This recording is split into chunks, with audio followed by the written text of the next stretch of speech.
there, guys. This is Gabby. I'm just wanting to do, sorry, my dog is barking. I just wanted to do a little checkup on how my jar of stuff is going. It's been almost 24 hours, and I am happy to say that it does look like the Dammar is dissolving. And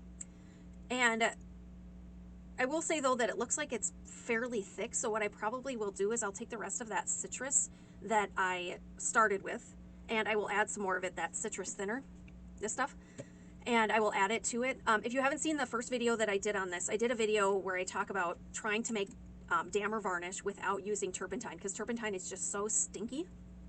So this is sort of my checkup, and I'll do some more checkups, and then I will release this all together so then you guys can sort of find out. But day one, it looks okay. So there we have it. Bye, guys. Hey there, Gabby here. Just wanted to do a little update on my little experiment. So all of my big crystals are actually dissolved, which is really exciting. And I think if I give it a good shake, it's all essentially liquefied, except all the stuff that doesn't actually evaporate, so I will have to refilter it. But that's the first half of the test, essentially. So I will probably open this actually tomorrow. I'll just give it a little bit more time to chill and do what it's got to do. And then I will open it, and we will get a good look at what it looks like, and then get it filtered.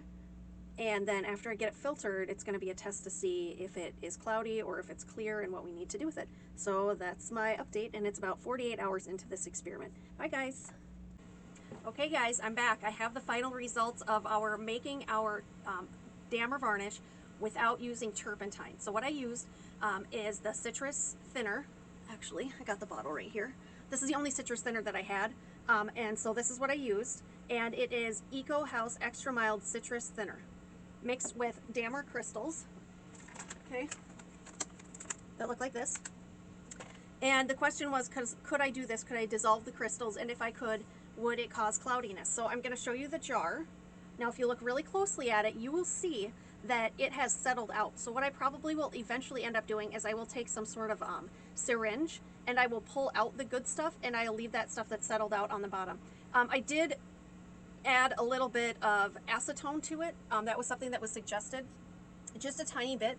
And what that does is it actually essentially force the cloudy stuff to separate out. And I would say I probably have about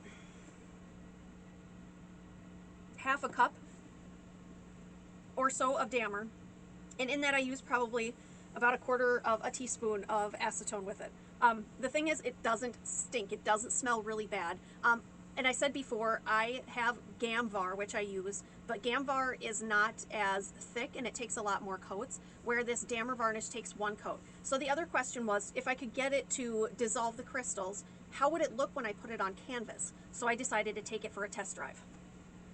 And this picture is a picture I painted a while ago on a black canvas. And I do more varnishing of black canvases than I do white canvases, because for some reason the black acrylic underneath likes to sort of rob the shine out of the oil paint, and it's really noticeable, especially on black, when it's not sort of shiny. So I did this picture, okay? And as you can see, it's sort of nice and shiny, trying to get the light to sort of hit it. One thing it is not cloudy.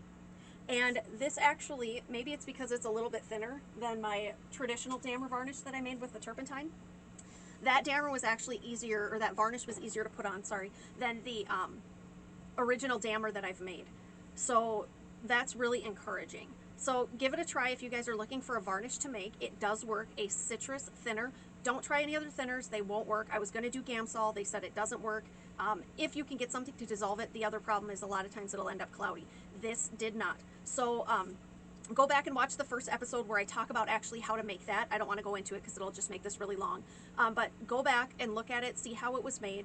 And it really does work. I'm really excited about it, and I'm sure everybody in my house will be, because they absolutely hate me when I break out the turpentine. Actually, when I first started painting, I was using turpentine, and my husband said, if you can't get rid of that smell, I'm sorry, you can't paint in the house anymore. So that's when I started using Gamsol. But I went to open a varnish the other day and varnish a painting, and he was so mad. He's like, it smells like that stuff in here again. And I'm like, I barely had the jar open. So I had to take the painting outside and let it dry outside in the snow and get the smell out there. So again, if you're looking for a great way to make a varnish that works really well, try a citrus thinner and then add a little bit of acetone to it, and then give it time. It took me about 3 to 4 days to dissolve the crystals, and then it has sat for another 2 days before it has clarified enough that I can use it. Okay guys, that's it. Any questions or comments? Oh, by the way, if you wanted to know, I did do that painting a few days ago. Before this actually completely settled out, I did it. But I did it a few days ago because I wanted to have a couple days to be able to truly tell me if it was going to start clouding up, and it did not. So I wanted to let you know I didn't just coat that right now. Okay, any questions or comments, put them in the comment section of the video and I'll answer them. I'm Gabby. Thank you so much for watching. If you could like, share, subscribe, that would be wonderful as I'm trying to build my channel. Until next time, I really, really do hope that you fall in love with oil painting just as much as I have. Bye, guys.